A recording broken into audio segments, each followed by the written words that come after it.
Did you ever get the feeling that if you were a Rings of Power fan or you're a House of the Dragon fan, that the two shows were inevitably compared to each other? And of course, fan base absolutely loved House of the Dragon, while the fan base of Tolkien and Lord of the Rings hated the Rings of Power. Now, I'll just come out and say it. I think House of the Dragon is better.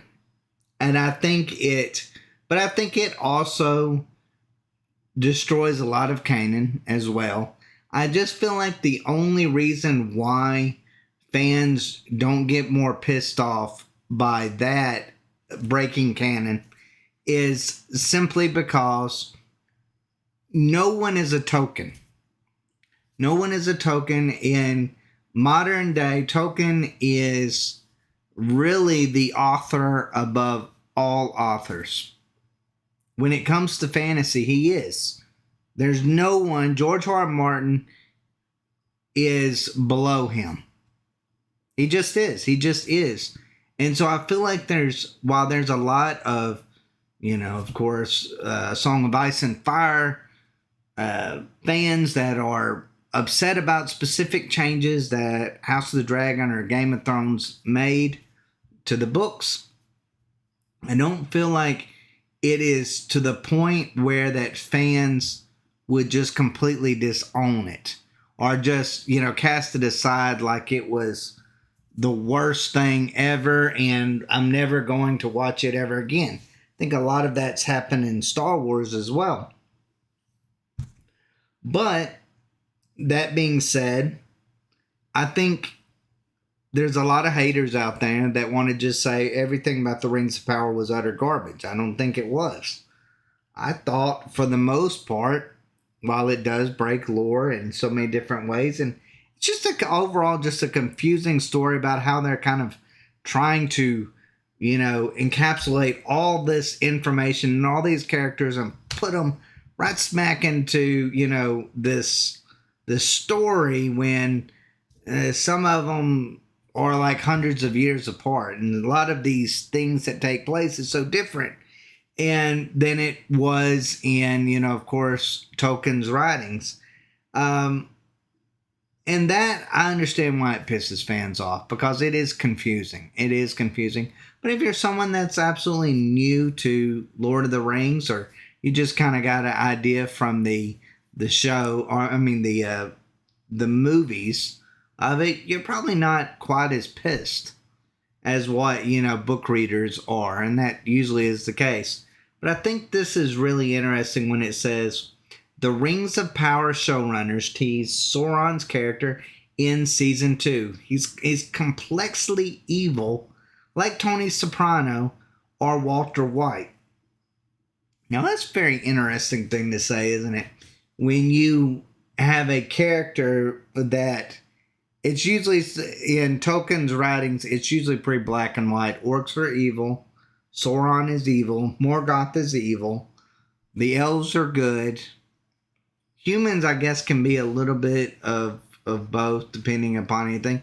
But he kind of made humans as the weaker that could be swayed one way or the other. While these other races, dwarves, elves, and all that, for the most part, were good. They were good, and they couldn't be swayed quite so easily over to one side or the other. So it's interesting that the Rings of Power has kind of made sympathy for the devil a little bit. And I felt like they did that with, of course, Halbrand's character, who is indeed Sauron.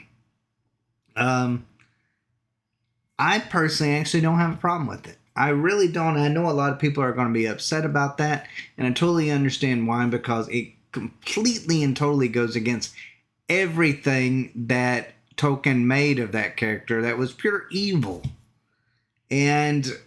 But they're giving him layers to this story, and I, again, as someone who enjoys a good story, which I'm not going to say this is necessarily overall a good story, but as someone who enjoys a good story or a story, I don't personally have a problem with them wanting to change this character into a character that is more convoluted. And I think that's what they're kind of doing on this, where he's not just evil for evil's sake. He actually, in his own mind, he's a hero of his own story. And that, for the most part, that's how real evil works. They believe that they are the hero of their own story. That if they don't take power and they don't do these things that are what normal people would consider evil, that no one will have the strength to do those things. We see that in Thanos as well, off of Marvel, that he's the only one that's capable of doing it because he's the only one that will be willing to sacrifice what needs to be done to make this overall utopia. But anyways, let's just kind of read it just a little bit. I'm not going to read this whole thing. It says, following the absolutely embarrassing finale to Lord of the Rings of Power, first season, and its full realization of their incarnation of Sauron, showrunners J.D. Payne and Patrick McKay have teased the Dark Lord's character as being complexly evil in the vein of such iconic television characters as Tony Soprano or Walter White. Speaking to The Hollywood Reporter, in light of the season ending reveal that Galadriel's companion Halbrand was actually the Black One in disguise all along, McKay explained that while Tolkien's version of the villain was an all-encompassing evil that everyone is afraid of, and is so powerful it doesn't even have to be manifested physically, and Jackson's cinematic interpretation was an image of an eye, he's the eye of the tower. He and Payne felt Sauron should be a character in his own right.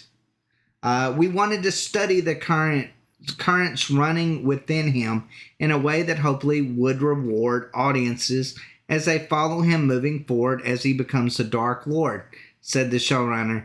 You now know him as a person outside the name Sauron. In some ways, we wanted to do an origin story for Sauron, he added.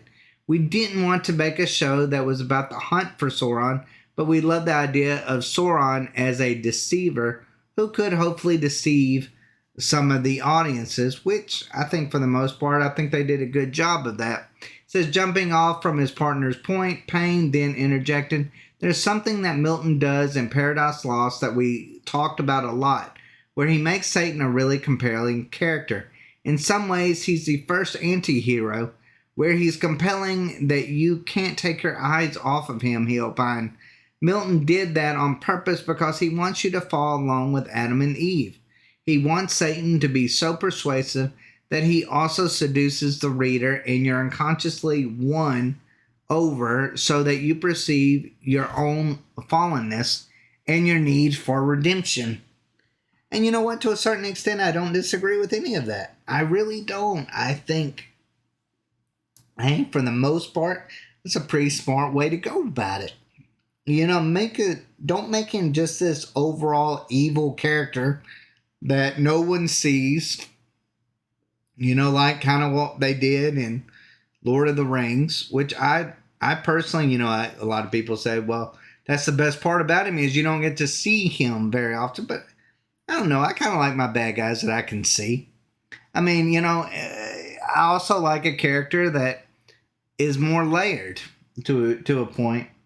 Again, I'm not going to win over any book readers by saying these things, but I think this show made a lot of bad mistakes.